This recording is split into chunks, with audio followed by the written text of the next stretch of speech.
Ma'am, once again, it's on. It's about that time where you kick back, relax, and join us at the bar. It is the Boom Bar on your Boom Radio NG. My name is Shola Rogers. And my name is Olalekan. Get out, the one and only with the red hair and no glasses today. Good day, good morning, good afternoon. It is the Boom Bar, like he had said earlier. Visual warm welcome to the bar this wonderful afternoon.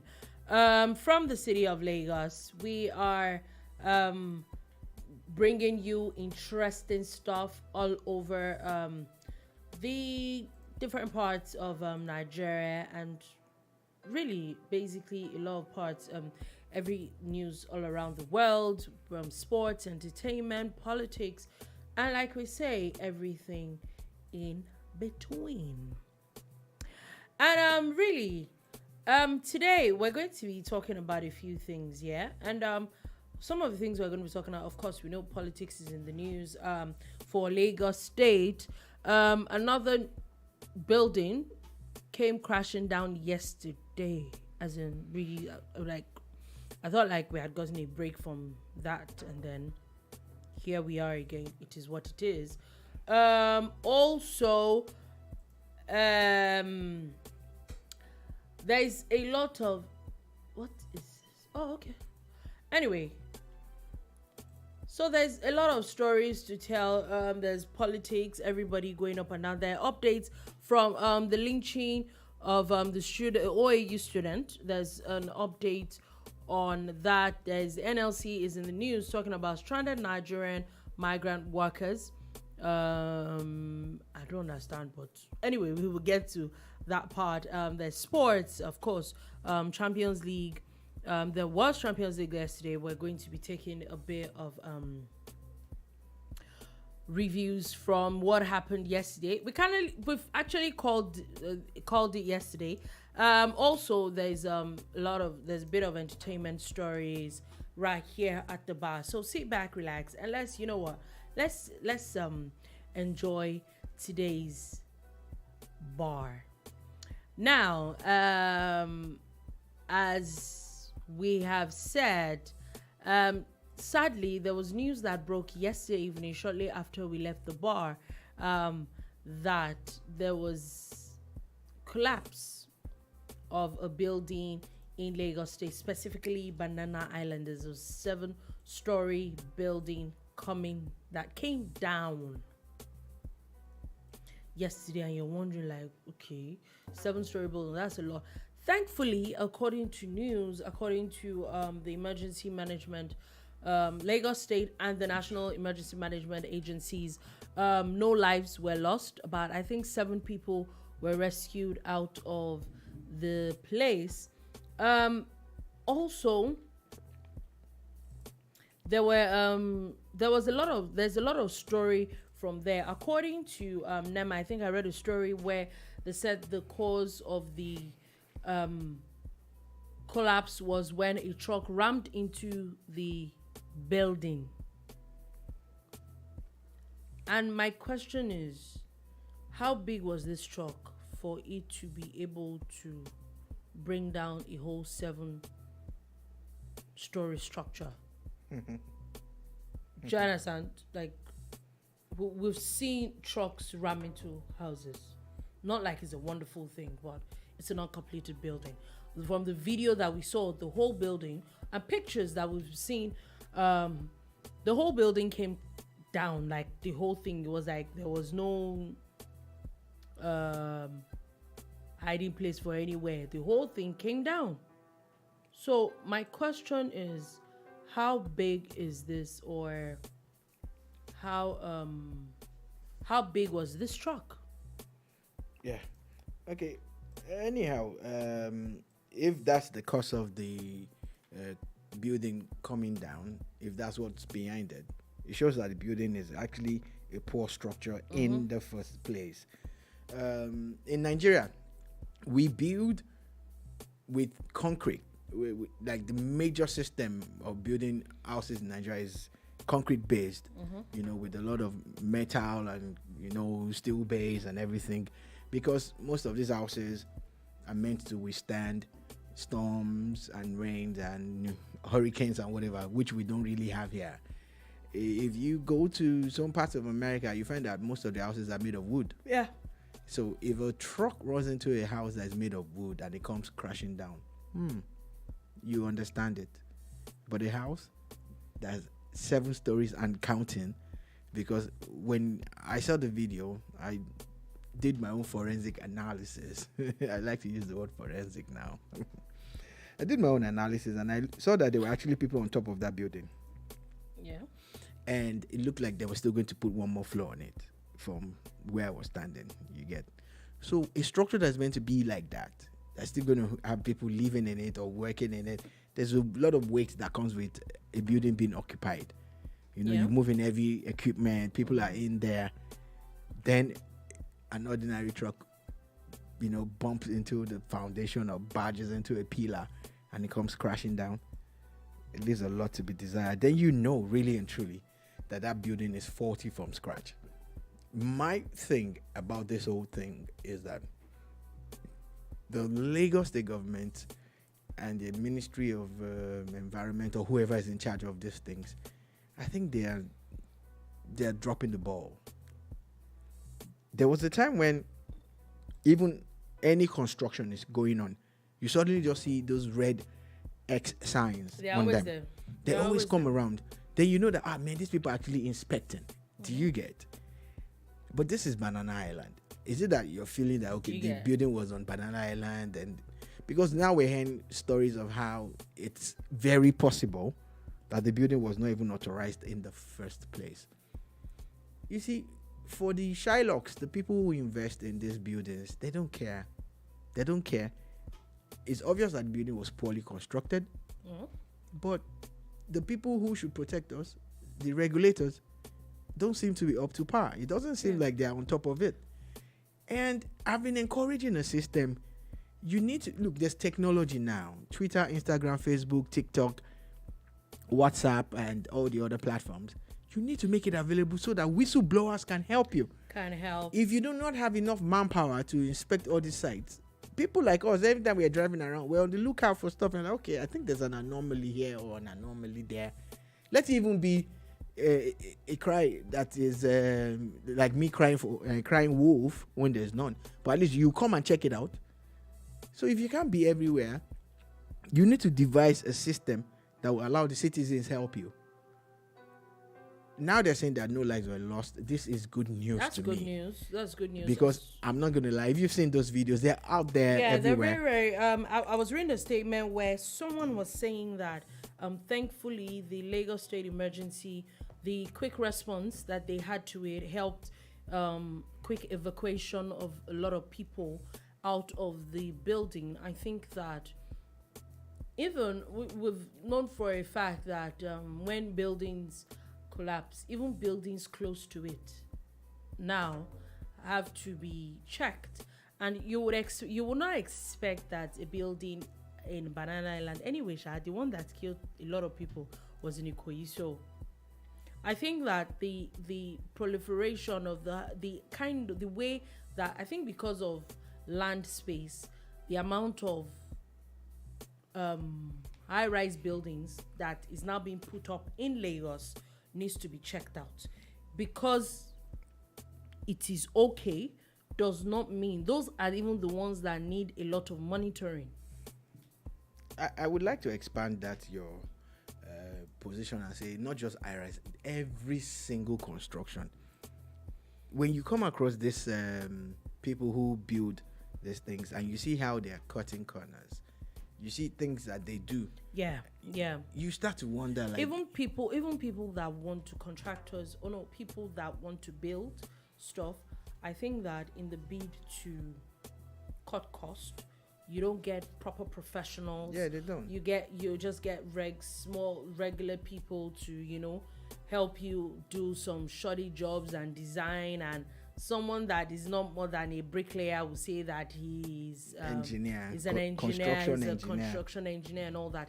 It might cost you more, but on the long run, it would cost you less. It will probably cost you less of people's lives. Remember the story of the one in Ikoyi? it did not only cost him lives of other people, cost him his own life. Yeah, the owner of the building too. The owner of the building. So at the end of the day, I think everybody, it's something that we need to look at as a whole. The regulatory bodies, the government agencies, the contractors that are given these jobs. I think that you should. I know a friend that stopped doing a particular work. Why? She said that the way that they were building and the owners of the building were really trying to cut corners, and that when it comes to regulations and when they submit documents, her name is on the line as the engineer in charge, and she's not interested in her name being on, because if something goes wrong, you are the person that they will call. And I remember correctly, the issue of the Ikoyi building. Remember that they had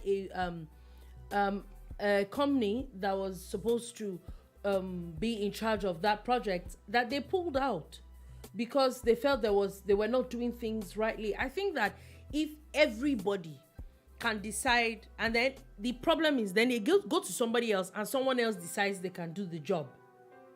If every professional decides to do the job professionally, then their own side is covered. Then on the side of people that want these things built, if you do not have money to do things the way it should be done, wait and gather your money. Really, because at the end of the day, you are going to lose more on the long run. You're going to lose, people's lives are going to be lost. You never know the outcome of it. So I think that everybody, it's a call to action for every single person involved in this matter. Now, still talking about the Lagos State. This looks like there's a story that's been buried since over the weekend, and it doesn't look like it's going away anytime soon. And this is the story of a new movie. Apparently, is Amazon Prime's first Nigerian original movie titled Gangs of Lagos. I when I first saw, I thought it was like a franchise of there's Gangs of London. I thought it was a franchise of those things. So unfortunately, it's a whole different story. It just has the name. Anyway,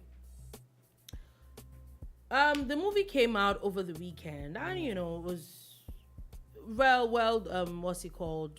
A lot of people had things to say. Now, at the same time, a lot of people had things to say that were good. Other people had things to say, not necessarily that were bad, not that the movie was bad, but that there were a lot of depictions of the movie that did not portray some certain people really well.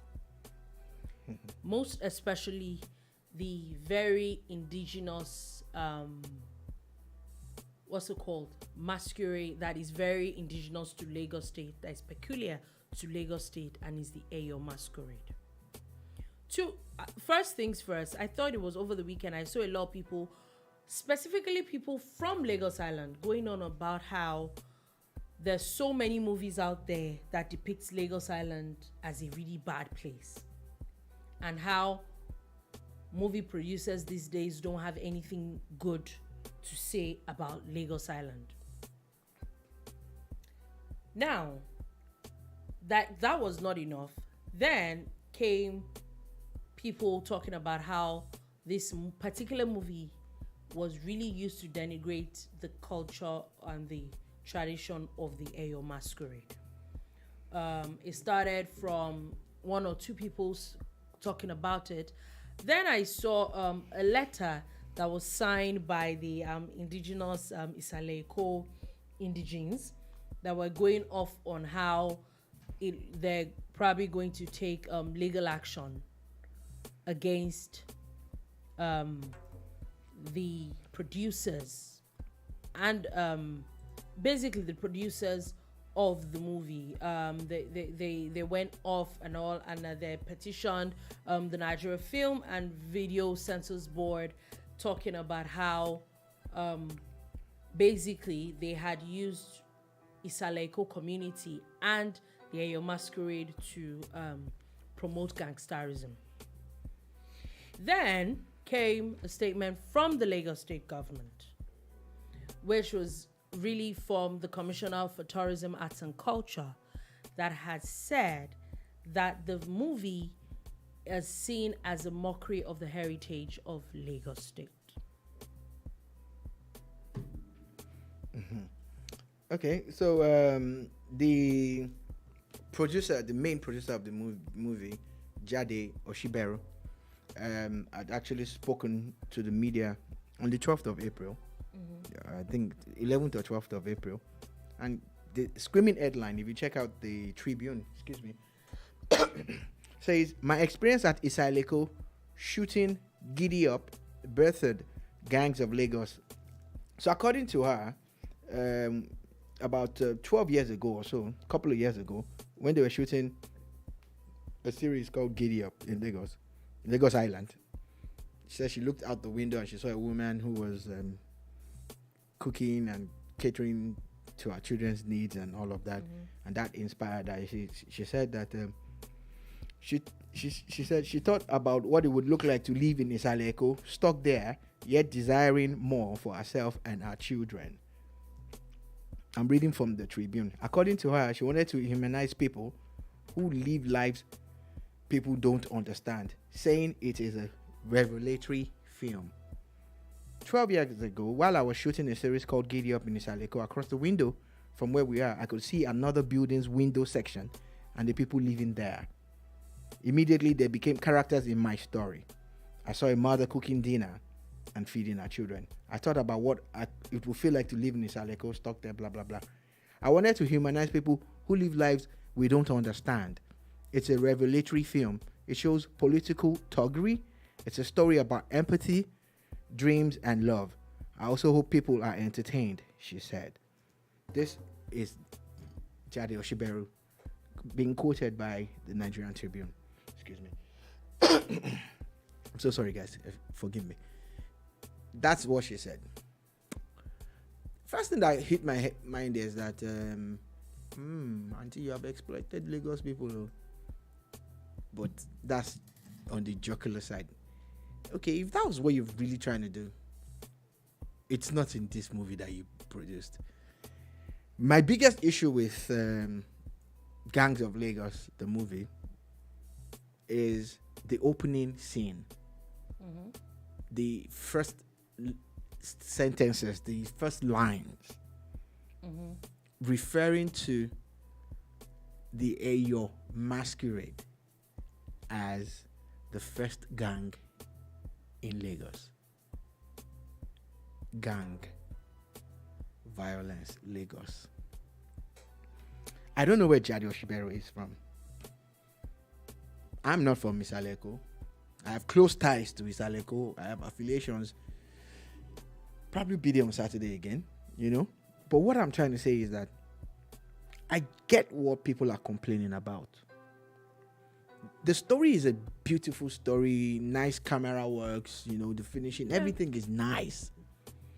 But I am personally tired of Nigerian movie producers just picking on one theme and I think that's it for me. Regurgitating other people's concepts and ideas and stuff. I think that let's even remove the Lagos part. Yeah, we'll come back for to the that. For the past I'm 3-4 tired. years. Let's call it spade a spade. From the minute we saw King of Boys, which, to be honest, it was a different thing that we had not seen in a while. Yeah? But from the minute that movie hit the cinemas, this new Nollywood was about gangsters. We can start counting.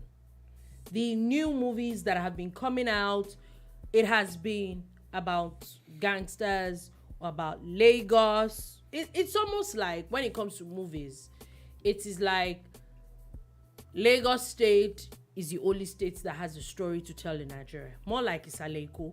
It's always Isaleko. There's always thugs. There's always a godfather, political godfather. There's always a godfather There's always one big in thug. charge of Lagos State. There's always one big thug that works for the politicians. then the truth is, guys, you have a license to do anything creative. Yeah.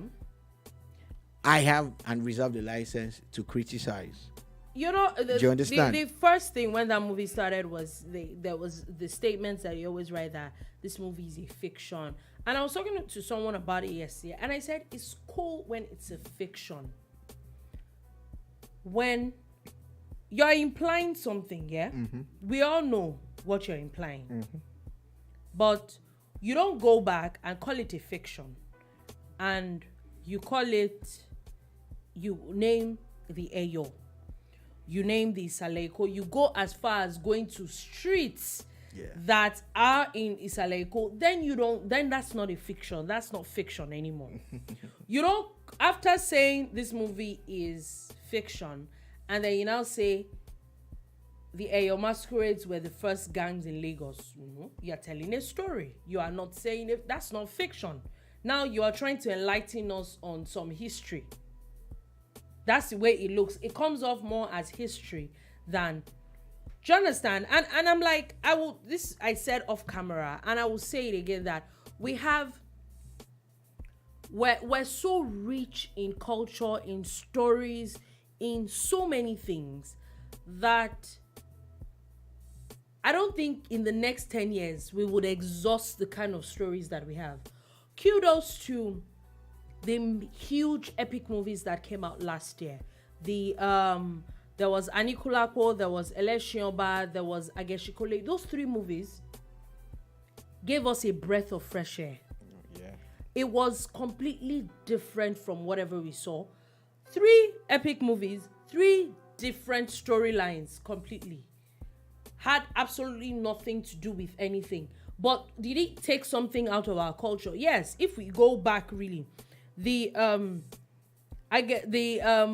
Eleshioba movie was really about the king's horseman. There was what in the old Yoruba tradition, what they call Abobaku. Yeah. A whole story was weaved around a system that happened in our culture. Actually, a derivation of a Wole Soyinka story. That's what I'm saying. Even the Wole Soyinka story is around the Abobaku concept in Nigerian, in Yoruba tradition. If we move there, we move to the Anikulapo. There's the bird. I think it's the Akalamagbo bird or something, which it is a thing in Yoruba tradition, or if call it a myth or what's it called. There is a story around it that a whole about 2.5 hour movie was woven around the concept of a bird that brings people back to life. If we go back to the King of Thieves, the person literally brought up a story that came off like a myth. There are too many stories that we can have where it is completely inexhaustible. My issue is if we go from that. There is before that we saw Brotherhood. Before that there was Shanti Town. She made Brotherhood too. Oh, she did. Oh, wow. She made Brotherhood. Okay. No, she makes nice movies. She has a passion for crime films and all of that. Can we you get just have another angle to it? Yeah, my thing again, because everybody's, if you're just joining us, you are listening and watching the Boomba on Boom Radio NG. We're just saying that it's the same thing over and over and over again. There are 36 states plus Abuja, and let us also, cover what's going on in those places, bring out the culture and the heritage of those places, bring the good, the bad, and the ugly. Since we like that, let's bring all of that. Maybe not just denigrate. But me, I'm just tired of. I feel that people doing the same thing because someone has done it and it was successful. That's my opinion. I feel that now let's get back to the opening scene in this movie, Gangs of Lagos. You said that it's fiction, but in your fiction you're referring to Ayo, which we know is real, and you said that it's the first gang. Now we play up Isaleko as being very dangerous and everything. I have not lived on Isaleko, but I have spent time there. Like I have spent years there. I have friends who still live there, and half of the stories you hear are really not true. I can tell you that for free. You know. I don't want Some to of say the- what I had a friend of mine that is a Lagos babe that she was saying yesterday. Some of the stories you hear about how volatile or dangerous Isaleko is are not real.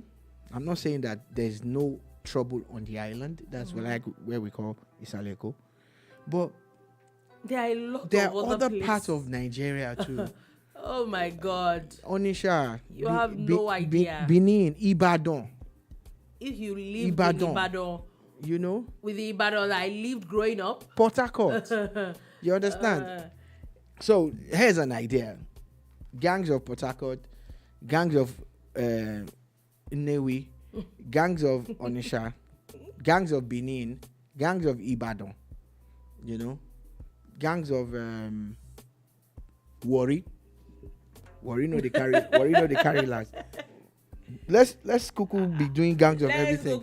Let's show everybody everything.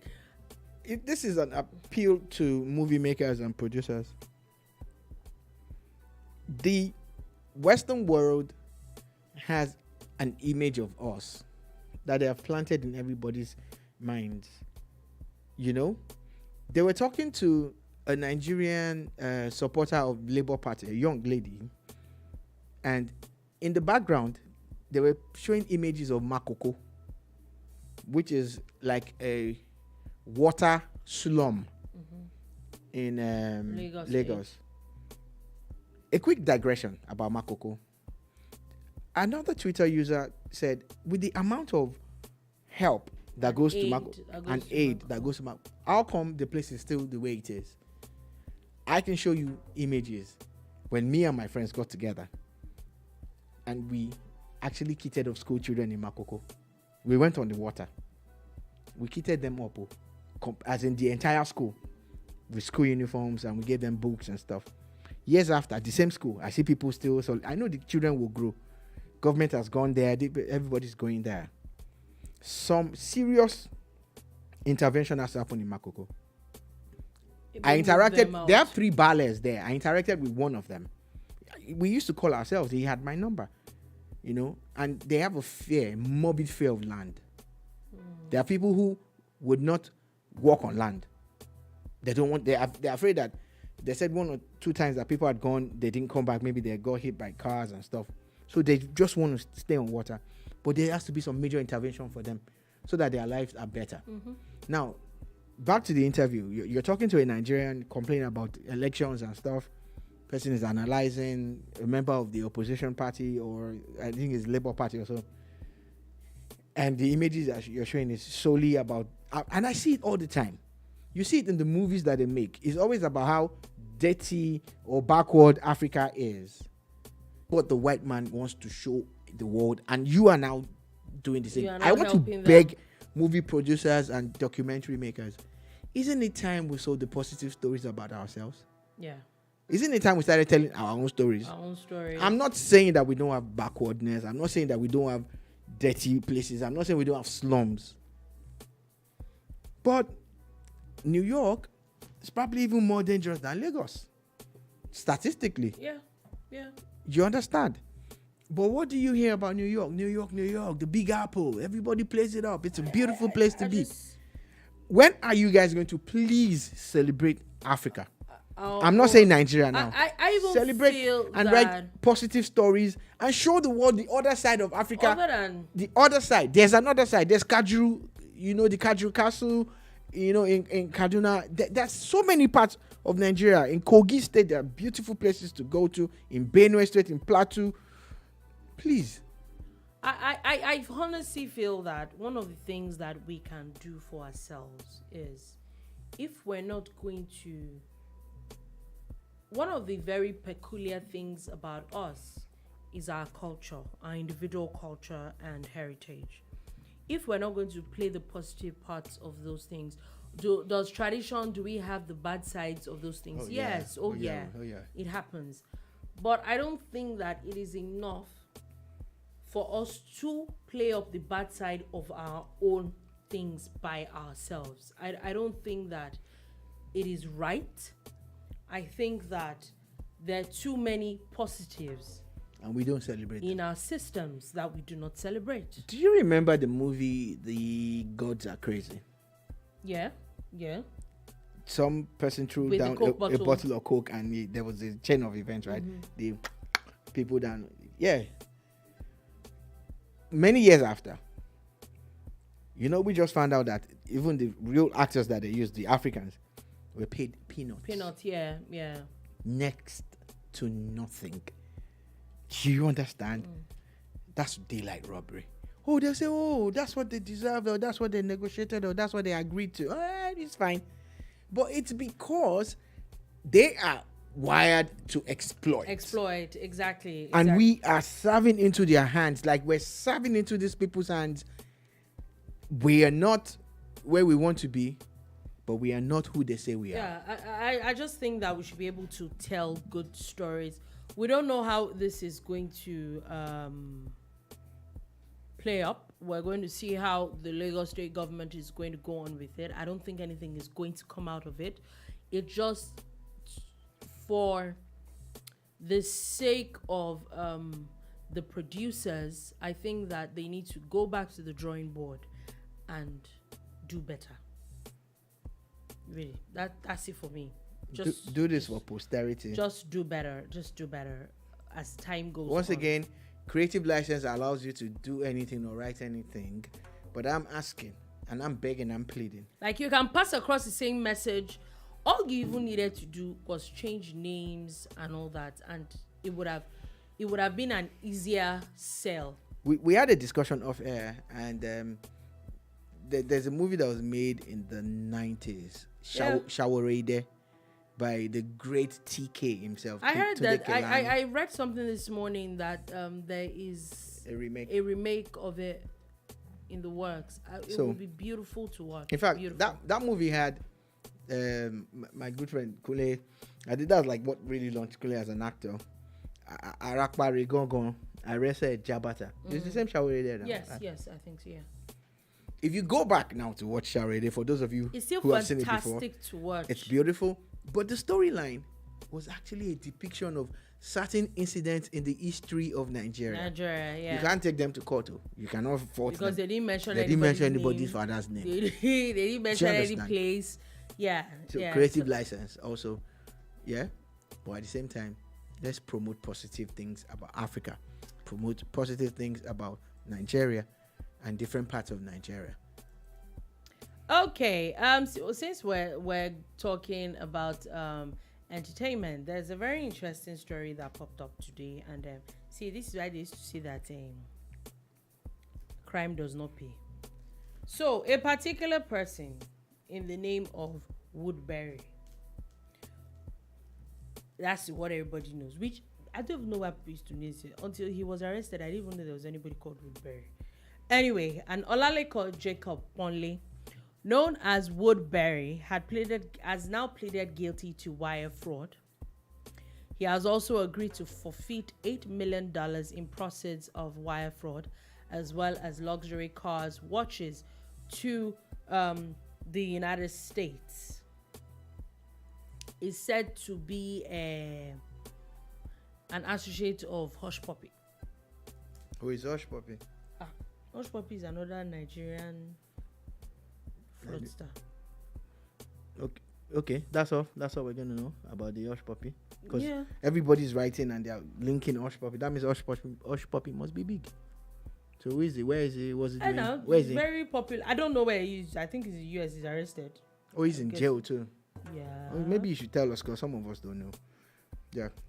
I'm doing this for the people who never heard about this people before. Please explain, because you're the one that was supposed to explain, since you were the Hush Puppy is Hush Puppy at this point. Olalekan Jacob Ponle, Woodberry, is in northern Illinois, and is going to pay some restitution to his victims, some of his victims. The thing about this is that when you listen to Nigerian artists, that's just what comes to my mind.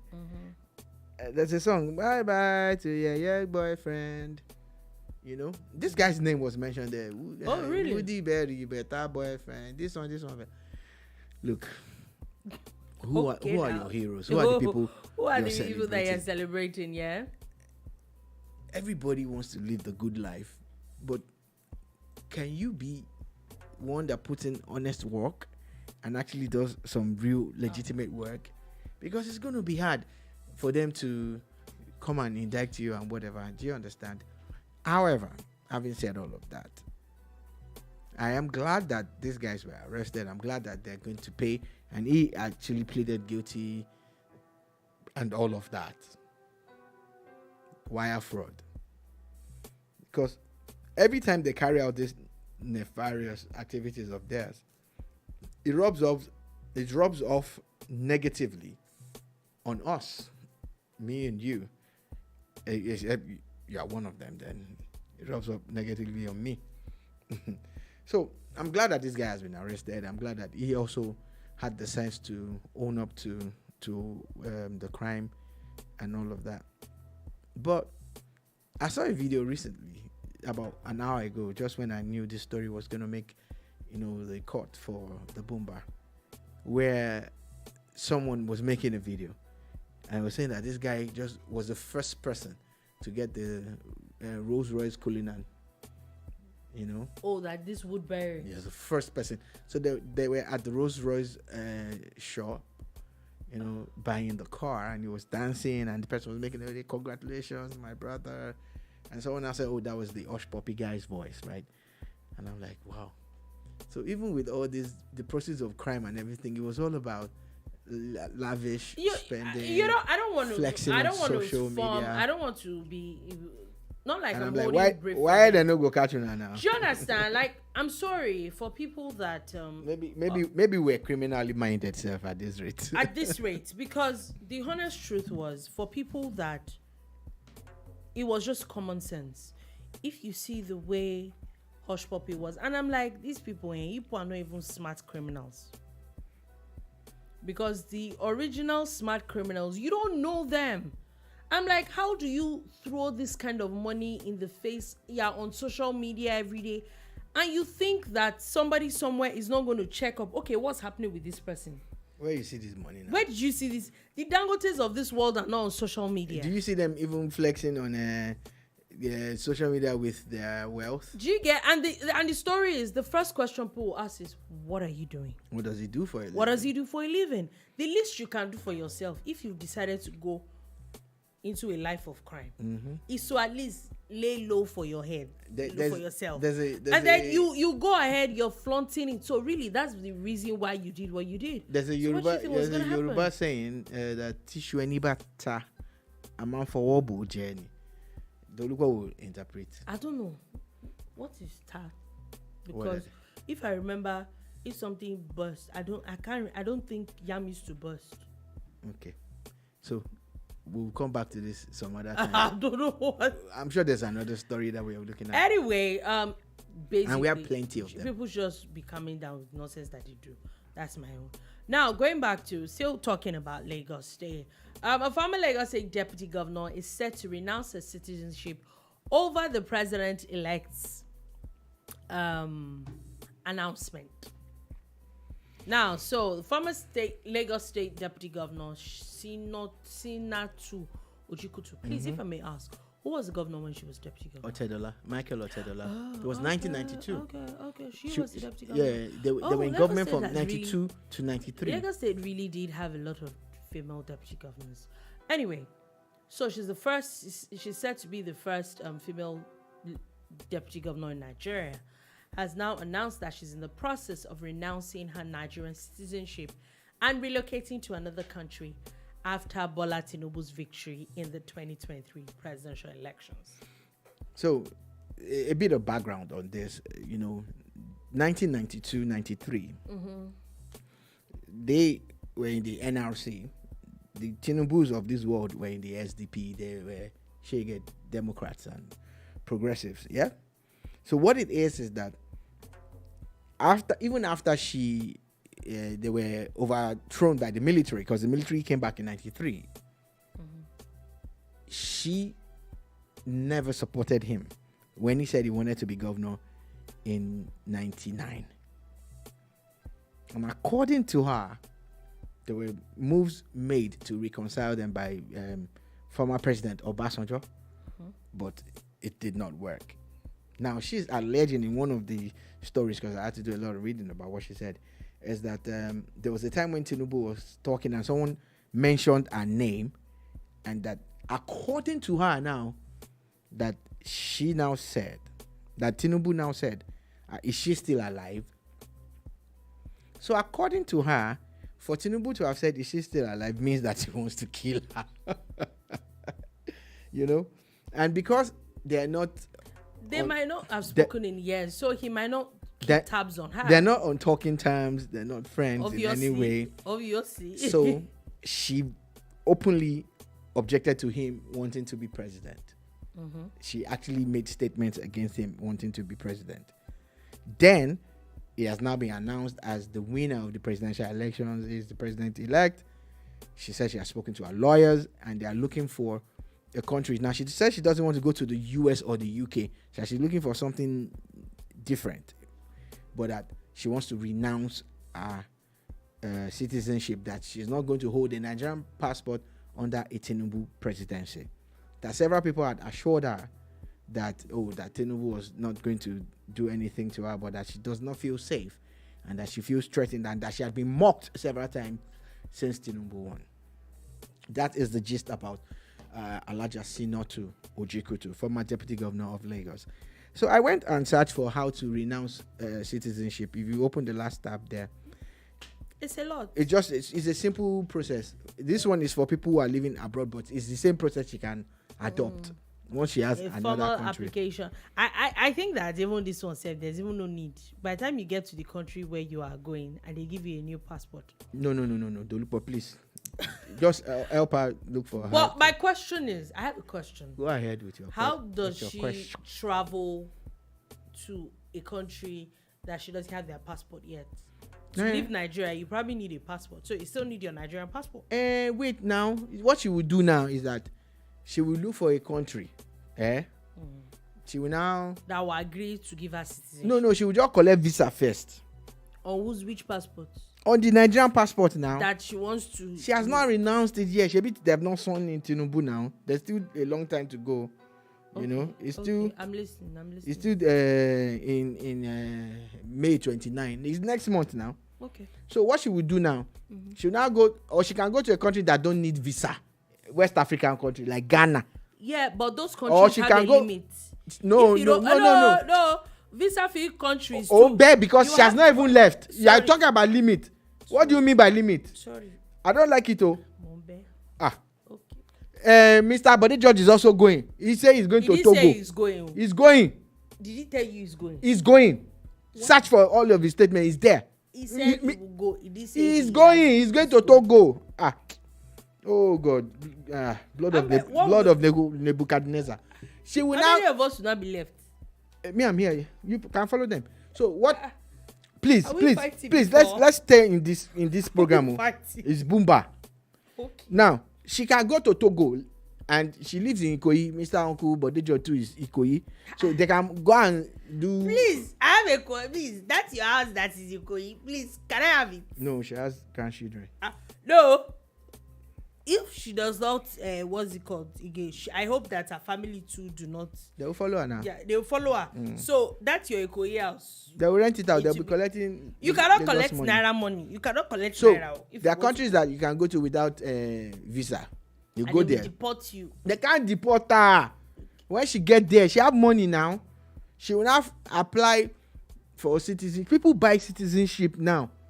You go to all these South American, you can become citizen if you have $100,000, $200,000. They will give you instant citizenship. Even America said if you take $300,000 and $400,000, there's one special status that they will give her. I honestly just feel that there's a lot of. It's fine that people feel the need to leave their country because someone won or someone lost, and I think it's well within their rights. I think that they should. I wish them Godspeed. So that's why. In case you're looking for the information, just Google how to renounce Nigerian citizenship. Yes, Shola will just say so. Oh my God. Now, talking about the president-elect has told the Presidential Electoral Election Petition Tribunal that he was not a party in the drug case that was filed against him by the United States government in 1993. Yeah, there's a lot of discussions going on about that. People have gone to search for the term civil forfeiture and all of that, and everything that's popped up in the things that were put out by what's that Twitter handle now? Uber Facts. Oh, there are a lot of them that have put it out. Yeah, so the thing that they put out, so people have gone to search, and that under this legal system that America operates is different from what they do in Nigeria. And whatever it is that they are taken to court is not the individual, it's the property, apparently. Yeah, so in that particular category that Bola Tinubu falls into, it wasn't even him and all of that. It was the property. But apart from that, he is now speaking and saying that none of this concerns him as an individual. I just want the best for Nigeria, and really and truly, for the people who have gone to court, let them be able to really prove their case beyond reasonable doubt that, oh, this man has been indicted before and there's proof, because it's a heavy thing to say about someone, then not be able to prove it. This is exactly what happened. And again, at this point, the U.S. government, the U.S. Department of Justice, I think it's time they actually responded and said something. Well, if I remember very well, that was there is a letter that's been going around. Nobody wants to believe that letter, so can they write something fresh? Maybe they should write something fresh. If it's true, they should say it, and if it's not, they should say it. About the issue of his school, I think the Chicago State University came out with a statement. Maybe it's time. Maybe the APC needs to get. Let's talk about something that happened in America. Yeah. When Barack Obama started running for president, a group of people came together and said that Obama did not qualify to be president, just like Tinubu is being said not to have qualified to be president, based on the fact that he was not born on U.S. soil. U.S. soil, yeah. So there was a movement. I think it was the birther movement or something. Donald Trump was at the forefront of this. Of that. But you know the funny thing that Barack Obama did? He never responded. He just kept quiet. And they went on. And this thing carried on for years. Until the day he chose to respond. Donald Trump was in audience at an event when he hit him hard. And later, Obama's birth certificates were released. Of course, he was born on U.S. soil. Because the law in America is that only people born on U.S. soil can be president. Yeah, I think that's why Arnold Schwarzenegger was a governor, but he couldn't become president. He couldn't become president. I think that applies to Nigeria as well. In fact, it applies to even governors. Yeah, you have to be born in on Nigerian soil. So that's the same thing. Like, there's a time to be quiet and there's a time to speak. So it's time for the U.S. government, to respond to some of these agitations and put it to bed. And really and truly, if this person is a convicted felon, let us know. Yeah, obviously, nobody wants a convicted felon as a president. Nah. It's definitely. Nah. Now, the Nigerian Labour Congress has raised alarm over stranded Nigerian migrant workers in Europe. They were talking about this when they're talking about how to train people on how to address migrant workers, the challenges and all that they're going through in other countries. Now, they were talking about inter-regional collaboration between trade unions in Nigeria and other countries. And my question is, no, they're calling on the Nigerian government to look into people in Europe that they're like stranded, they don't have jobs, they don't this, they don't that. And not like I'm trying to put anybody down, but the honest truth is, for you to travel out of Nigeria, I don't think that you are that much of a broke person. It's an intentional venture. Yeah. And if you choose to go anywhere you choose to go, sadly, 99.9% of the time, nobody even informs the Nigerian embassy in the country that you get to that you are here. Oh. Do you understand? Which maybe it should become a thing. But nobody tells the Nigerian government when they're leaving. Nobody tells Nigerian government when they arrive, where they arrive. But the minute there's an issue, we're always asking the government to come to people's aid. I like to look at it from a different perspective at the moment. As we speak here, as we stand here, as we sit here, fix Nigeria for us. Whoever is the president at the moment, who will be the next president, the governors, the ministers, the commissioners, the legislators at the federal and state and local government levels, fix Nigeria for us. Nigeria is a blessed country. In my opinion, and I'm not just being patriotic about it, Nigeria is the richest country in the world. If you check out the natural resources and the human resources that Nigeria has, we're the best, honestly. But people feel the need to leave Nigeria because a lot of things are not working. And yeah, there's a rot that set in, especially under the military. They didn't do so well for us. They set us back many decades. Then subsequent governments have just promised and failed. Let politicians stop politicking and start governance. Fix Nigeria for us. We're not asking for too much. So no Nigerian would go out because they feel that they're going to get greener pastures. They'll go out because they just want to go out. You can't stop people from immigrating. You can't stop people from moving from one end to the other as long as they have the means and the wherewithal to do it legally. Legally. But if Nigeria was doing well in certain aspects,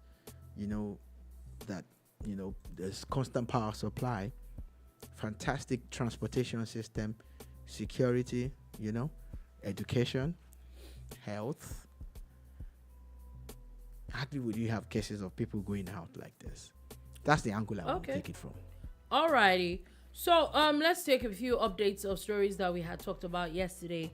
Now, the Labour Party presidential candidate, there was a story coming from his media team on how he was arrested and how he was released at the London airport. Now, according to the same media team, a statement from the same media team yesterday, they had said that the United Kingdom government has now apologized to Mr. Peter Obi. Yeah. It would be nice to see that apology though. Exactly, because this story only appeared in Politics Nigeria. I've checked all the other majors. Yeah, I think Legit who carried it. Yeah, but I checked all the other majors. It's on their website actually. It is on the Labour Party website. Yeah. Now the story, where I'm coming from is, it will be nice to have something to back it up with. Let's have. I still insist, and I repeat that people like Peter Obi, Abubakar Atiku, and all the other presidents deserve to have diplomatic passports. I really don't think you don't need to like Peter Obi or hate Peter Obi to understand that when you aspire to the highest position in the land, anything can happen. You are a leader in this country already, and for that reason, you shouldn't be subjected to this kind of treatment. Only if the country you are going to have a strong reason, a very, very strong reason to say they are holding you for some reason that is beyond normal. So that's why I am still worried that this thing even happened in the first place. And I think that it would have been nice if Peter Obi had a diplomatic passport, which will not see him go through all of this, except it's by his own choosing, that he wants to go through, then that's a different ballgame. But I think that when you look at someone who's done 8 years as a governor and is contesting to be president and has this, groundswell of support, someone who was 8 years vice president, I think they deserve those kind of treatments. That is for them to have, a diplomatic passport that would cut out all of these things. Okay. Quickly, police have now said to have arrested suspects of the people that lynched final year student of the Obafemi Awolowo University. We had talked about it yesterday. According to the school, has said that they have handed this suspect to the police. That's good news for me as a person. This is what we were clamoring for when we had this discussion yesterday, right? Yep. And I hope that they would really push it to the point where, they get what they deserve, because it's animalistic. It is terrible for students to kill another student over allegations of theft. Okay. Now, quickly, let's run through sports stories. So, it has now been said that Sadio Mane has now been suspended indefinitely by his team, Bayern Munich, after it was said that there was Mane and an altercation between him and Leroy Sané after the loss to Manchester City. Said that Sané had a burst sleep after Mr. Sadio Mane decided I'm a big fan of Sadio Mane. I see him as a gentleman. And I'm sorry that he's in this kind of situation where there's some kind of issue with him maybe being the aggressor in this case, being the aggressor. If that's the case, well, let the judgment of the club, come down to bear on anybody that is culpable. On the funny side, it's a fight that started in England, because Sadio Mane used to play for Liverpool, while Leroy Sané used to play for Man City. Yeah.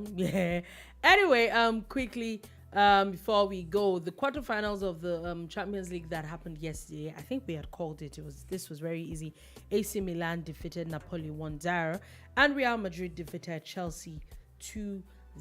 Not surprising. Nothing much there. Nothing surprising. And today is the quarterfinals of the Europa League.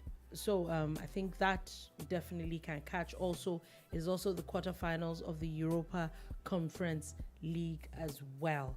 So on that note, that is all we're able to take today on the Boom Bar. Thank you for listening. Thank you very much for watching. We will be back again tomorrow. Tomorrow is Friday. It is the TGIF edition of the Boom Bar. From then till then, have a beautiful, beautiful day ahead. Peace.